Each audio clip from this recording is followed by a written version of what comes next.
आपण जानती कि नवरात्रिर प्रथम दिने माँकर जो रूप को पूजा करा जाए से लुचिकी अच्छी गोटे अजଣା रहस्य।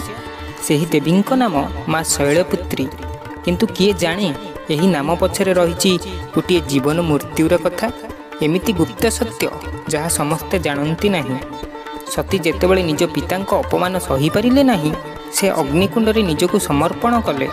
सेतेबेले समस्ते भाविथिले सतीଙ୍କ अस्तित्व समाप्त, किंतु नहीं, सती पुनर्जन्म नेले पहाड़र कन्या भावे। एथिपाई से कुहा जाती शैलपुत्री। कुहा जाए जदि केही नवरात्रिर प्रथम दिने माँ शैलपुत्री को भक्ति भाव पूजा करती ताहाले सेमानंक जीवनरू समस्त पापर कलुष दूर हो जाए। तांकर पूर्वजन्मर पाप चिन्ह पर्यंत सबू दूरे जाए।